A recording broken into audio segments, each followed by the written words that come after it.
نحمدہ ونصلی ونسلم علی سید الانبیاء والمرسلین اما بعد بسم اللہ الرحمن الرحیم قال رسول اللہ صلی اللہ علیہ وآلہ وسلم خیر الحدیث کتاب اللہ۔ آپ سب کا فرمان عظیم ہے، بہترین بات اللہ تعالیٰ کی کتاب ہے۔ یعنی اس کا مفہوم یہ ہے کہ اگر اللہ تعالیٰ سے آپ نے گفتگو کرنی ہے تو وہ قرآن مجید کی شکل میں اللہ کی طرف سے بھیجی گئی کتاب ہے۔ قرآن مجید حقیقت میں یہ دلوں کو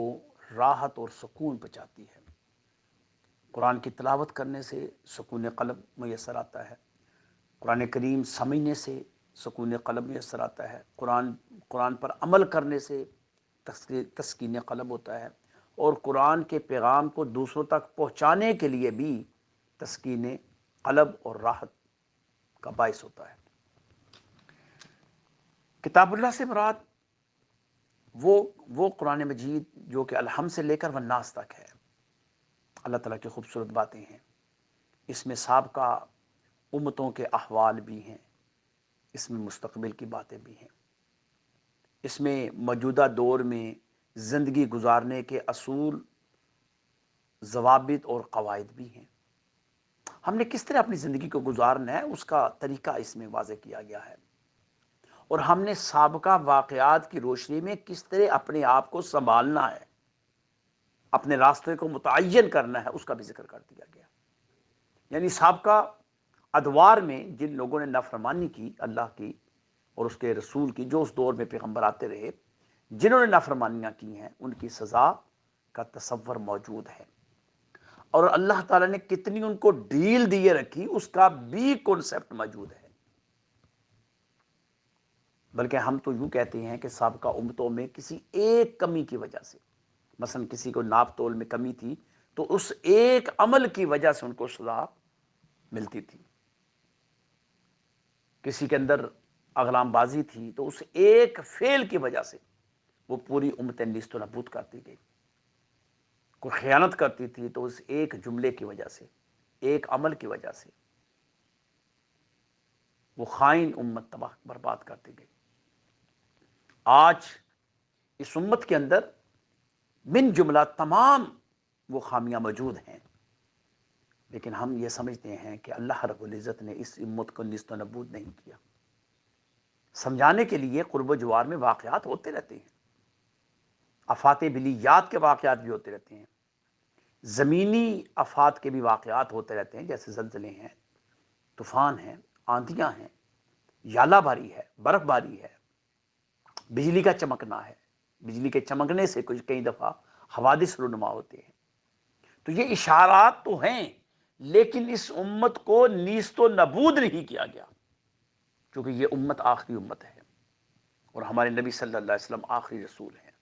اور کتاب بھی آخری کتاب ہے۔ آج صدیاں بیت گئی ہیں، یہ کتاب اللہ ہی اس امت کے لیے کافی ہے، یہ کتاب اللہ ہی اس امت کی رہنمائی کے لیے ایک بہترین ذریعہ اور سبب ہے۔ اس لیے عزیزو، قرآن پڑھا کریں۔ قرآن خود کہتا ہے ان ھذا القرآن یہدی للتی ہی اقوم، پھر قرآن ہی کہتا ہے وَلَقَدْ يَسَّرْنَا الْقُرْآنَ لِلذِّكْرِ فَهَلْ مِن مُدَّكِرٍ، میرا رب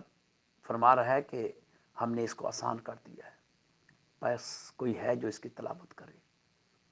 بس کوئی ہے جو اس کو سمجھے، بس کوئی ہے جو اس پر عمل کرے،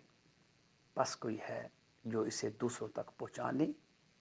کا ذریعہ بنے یا دوسروں تک پہنچائے۔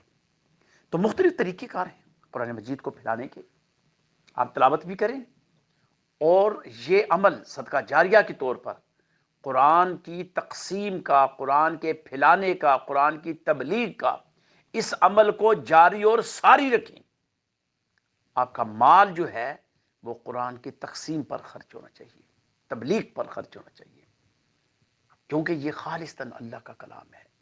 رسول کریم صلی اللہ علیہ وسلم کی زبان مبارک سے نکلے ہوئے الفاظ ہیں۔ یعنی اگر آپ یہ کہیں کہ قرآن کلام الہی ہے، لسان مصطفیٰ صلی اللہ علیہ وسلم ہے، تو یہ بات عین حق ہے۔ اس لیے ہمارا بھی یہی مشن ہے ادارہ فیضان القرآن کا،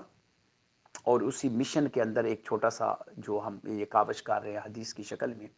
یہ بھی وہی ہے، میسج ہے کہ آپ اللہ اور اس کے رسول کے کاموں میں اپنے آپ کو مشغول کریں۔ 24 گھنٹے آپ کے ہیں، ہفتے کے 7 دن آپ کے ہیں، سال کے 365 دن آپ کے ہیں۔ اس میں یار کوئی 5-10 منٹ روز کے صرف اللہ اس کے رسول کے کاموں کو دے دیں، وقف کر دیں،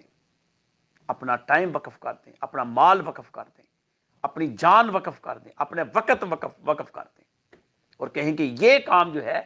اتنا حصہ جو ہے ہم نے صرف اللہ اور اس کے رسول کے کاموں کو دینا ہے۔ اگر آپ انفرادی سطح پر نہیں دے سکتے تو جو یہ کام کر رہے ہیں ان کے ساتھ وابستہ ہو جائیں، ان کے ساتھ منسلک ہو جائیں، تاکہ آپ کا تھوڑا سا ٹائم بھی، تھوڑا سا کام بھی ان کے بڑے کام کا حصہ بن کر ایک سمندر کی شکل بن جائے گا۔ اللہ تعالیٰ سے یہ دعا ہے کہ اللہ پاک سمجھنے کی توفیق عطا فرمائے، آمین۔ وآخر دعوانا ان الحمدللہ رب العالمین، صلی اللہ علیہ حبیبہ محمد وآلہ وسلم۔